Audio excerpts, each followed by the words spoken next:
అందరికీ నమస్కారం. ప్రశాంతవనం ఛానల్కి స్వాగతం. కొత్తగా మన ఛానల్ని ఎవరైనా చూస్తుంటే కనుక సబ్స్క్రైబ్ చేసుకొని వీడియో నచ్చితే కనుక తప్పకుండా లైక్ చేసి మరికొంతమందికి షేర్ చేయండి. నిన్ను ఆపగలిగేది నీ సోమరితనం, నిన్ను ఎత్తులో నిలపగలిగేది నీ యొక్క పోరాడే గుణమే. గుర్తుంచుకోండి, నాశనానికి ముందు గర్వం వస్తుంది. చెడ్డవాడు అందరినీ మోసం చేస్తూ ఇతరుల కంటే గొప్పగా బ్రతకాలని అనుకుంటాడు. అదే మంచివాడు తనకున్న దానితో సంతృప్తి చెందుతూ తనకిష్టం వచ్చినట్లు బ్రతకాలని అనుకుంటాడు. నాలుక కత్తి కంటే చాలా పదునైనది. అది రక్తం చిందించకుండానే ఎవరినైనా సరే నాశనం చేయగలదు. మనం చేసే పని తప్పు కాదు అని మనకు తెలిసినప్పుడు ఎవరికీ సమాధానం చెప్పాల్సిన అవసరం లేదు. అలాగే భయపడాల్సిన అవసరం అసలు లేదు. ధైర్యంగా ఉండండి.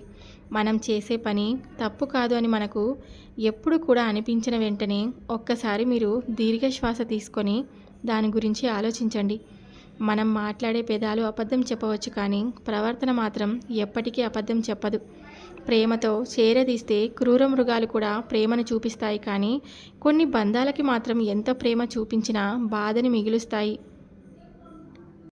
అన్నీ ఉన్న వాళ్ళకి నువ్వు ఎంత పెద్ద సహాయం చేసినా కూడా అది వాళ్ళ దృష్టిలో చాలా చిన్నదిగానే కనిపిస్తుంది. కానీ ఇవేవీ లేని వాళ్ళకి ఒక్క ముద్ద అన్నం పెట్టినా చాలు, నువ్వు ఎంతో సహాయం చేసిన వాడిలా కనిపిస్తావు. అన్నీ ఉన్న వాళ్ళకి ఆ భగవంతుడు ఎప్పుడూ కూడా తోడుంటాడనే నమ్మకం. కానీ ఏమీ లేకపోయినా సరే భగవంతుడు కూడా మనకు తోడున్నాడని ఎప్పుడూ కూడా నమ్మకాన్ని కుదుర్చుకొని మరీ బ్రతుకుతూ ఉంటారు. కష్టం రాకపోతే సుఖం యొక్క విలువ తెలియదు. సుఖానికి అలవాటు పడిపోతే కష్టం వచ్చినప్పుడు ఏం చేయాలో తోచదు. మార్పు అనేది తలుచుకుంటే రాదు, తెగిస్తేనే వస్తుంది.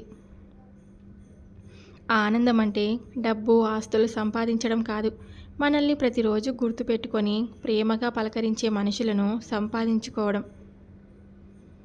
ఈ సమాజంలో నీరున్నంతవరకే బావికి విలువ, డబ్బు ఉన్నంతవరకే మనిషికి విలువ. నీరు లేని బావిలో చెత్త వేస్తారు, అలాగే డబ్బు లేని మనిషిని కూడా ఒక చెత్తలాగా చూస్తారు, పనికిరాని వాడిలాగా ప్రవర్తిస్తారు.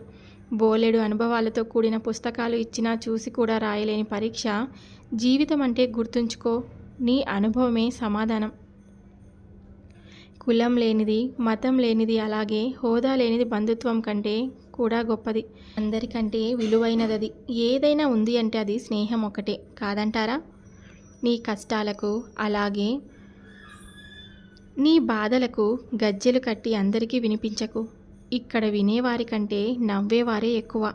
ఎవరి బంధం కోసం, ఎవరి ధనం కోసమో మనం పాకులాడాల్సిన అవసరం లేదు.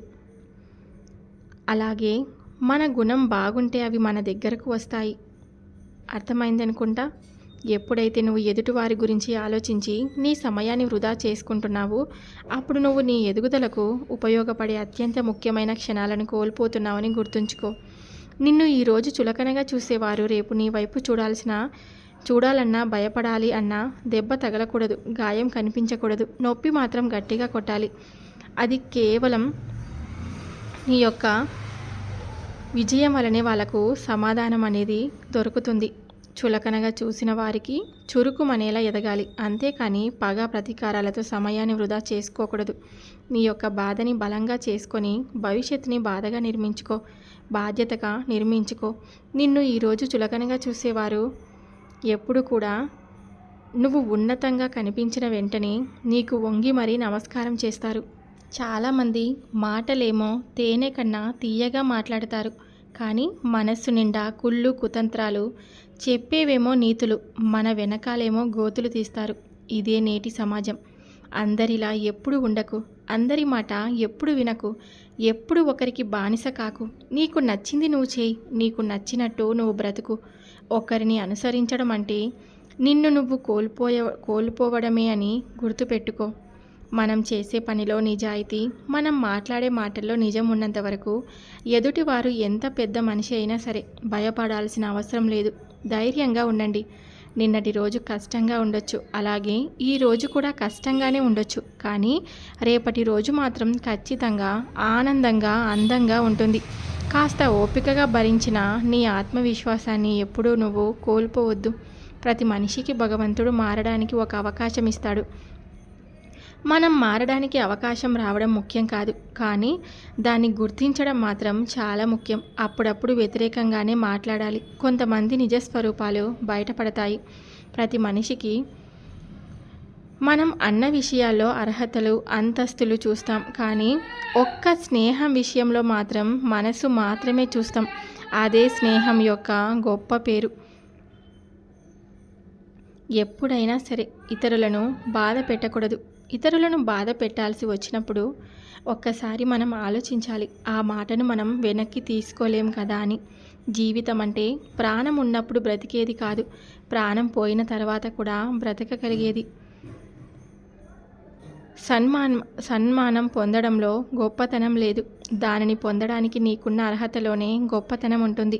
నిజాయితీ, అలాగే నీ పనిలో సాధించాలనే పట్టుదల, ఈ రెండు ఉంటే ఖచ్చితంగా నీ సంకల్పం ఏది అయినా సరే, ఈ రెండు ఉంటే కనుక పూరి గుడిసెలో ఉన్న బంగారు మేడలు కట్టవచ్చు. ఒక్క పురుగులా ఉన్నప్పుడు చీచీ అని చిరాకు పడతారు. అదే పురుగు సీతాకోకలా మారినప్పుడు తన అందాన్ని చూసి మురిసిపోతారు. మన జీవితాల్లో కూడా అంతే. కష్టాల్లో ఉన్నప్పుడు నిన్ను ఎవరూ పట్టించుకోరు, విజయవంతంగా ఉన్నప్పుడు నిన్ను ఎవరూ కూడా వదులుకోరు. జీవితమే ఒక పాఠశాల. ఎన్నో పాఠాలను, ఎన్నో గుణపాఠాలను మనకు నేర్పిస్తుంది.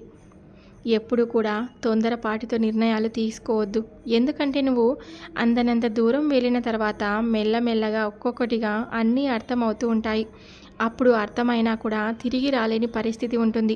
కూర్చొని ఒక్క క్షణం ఆలోచించి అన్నీ గుర్తు తెచ్చుకో. నీ మీద పడిందైతే, నీకు జరిగింది అవమానమైతే సమయం తీసుకొని అది నిజం కాదని నిరూపించు. జాగ్రత్తగా ఉండండి, అలాగే ధైర్యంగా ఉండండి. మనల్ని వద్దని వదిలేసిన వారు మళ్ళీ పిలిచారు అని పరిగెత్తకు. ఎందుకంటే నిన్ను నువ్వుగా కోరుకునేవారు ఎప్పుడూ నీతోనే ఉంటారు. నీ నుండి ఏదో ఆశించి వారు మాత్రమే అవసరం తీరాక ఇక అవసరం అని లేదని వదిలేస్తారు. వదిలేసిన వారు మళ్ళీ పిలిచారు అంటే మళ్ళీ ఏదో అవసరం ఉందని అర్థం. జాగ్రత్తగా ఉండాలి. సో వీడియో నచ్చినట్లయితే తప్పకుండా లైక్ చేసి మరికొంతమందికి షేర్ చేయండి. కొత్తగా మన ఛానల్ని ఎవరైనా చూస్తుంటే కనుక సబ్స్క్రైబ్ చేసుకొని మరికొంతగా సపోర్ట్ చేయండి. Thank you for watching.